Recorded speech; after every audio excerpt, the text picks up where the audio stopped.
Hello, my name is Emily Talbot, and I'm the Chief Curator of the Norton Simon Museum. In this new series of videos, we're celebrating the professional lives of female artists in our collections. Today I'll be speaking about the 19th century French painter Berthe Morisot, whose In a Villa at the Seaside is one of the highlights of our Impressionist galleries. Morisot was born in 1841 to an affluent and artistically connected family that was unusually supportive of her ambitions.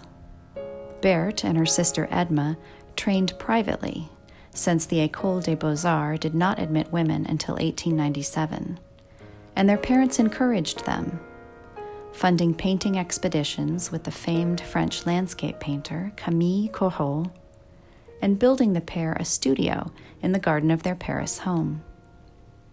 Morisot showed her pictures at the Salon, the annual government-sponsored art exhibition in Paris. But it was her friendship with the painter Edouard Manet, whom she met in 1868, and the group of artists known as the Impressionists that shaped the future directions of her art. She exhibited in 7 of the 8 groundbreaking Impressionist exhibitions, one of only 5 women among 50 men to take part, and her work embodied the group's ethos and aesthetic. Edma ceased painting professionally when she became a wife and mother, but Berthe's marriage to Eugène Manet, Edouard's brother, only seems to have bolstered her career. Eugène organized exhibitions of his wife's art and posed for her, sometimes accompanied by their daughter Julie. In a Villa at the Seaside was painted in the summer of 1874, while the Morisot and Manet families vacationed together on the Normandy coast. The picture probably depicts Edma and her eldest daughter on the veranda of a rented villa or small hotel. It would prove to be a momentous holiday for Morisot.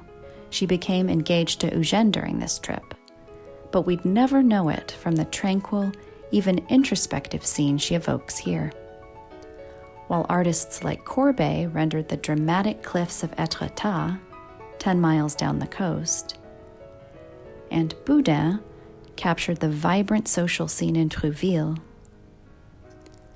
Morisot consistently concentrated on the private experiences of the women and men she knew best. Much has been made of Morisot's attraction to transitional spaces, like verandas or balconies, which offered women proximity to public life without compromising their propriety.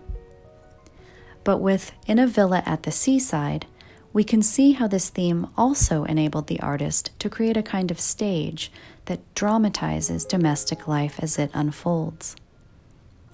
The little girl peers over the railing at a beach we can sense but can't really see, while her veiled mother faces, but doesn't rise to greet, a visitor with a parasol climbing the stairs.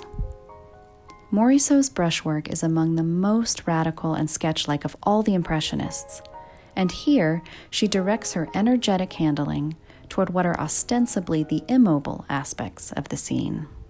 The placid sea and sky serve as a painterly foil for the intricate curlicues of the veranda railing and the scalloped edges of the woman's dress, rows of ruffles conjuring an otherwise absent effect of waves. Although Morisot's talent was recognized by the arts community of her day, she was one of only 4 Impressionists whose paintings were purchased by the French state during their lifetimes. Privately, she expressed frustration with the tendency to dismiss her accomplishments as those of an amateur. "I don't think there has ever been a man who treated a woman as an equal," Morisot wrote poignantly in her diary in 1890, "and that's all I would have asked for. I know I am worth as much as they are." Some sense of the artist's self-possession can be perceived in the bravura signature in this painting, legible in the lower right corner. The name Berthe is spelled out in its entirety, rather than being abbreviated to a single gender-neutral letter B, as was common for women artists of this period. She continued to sign her works with the surname Morisot for the rest of her career, long after she became Madame Manet in the eyes of the public.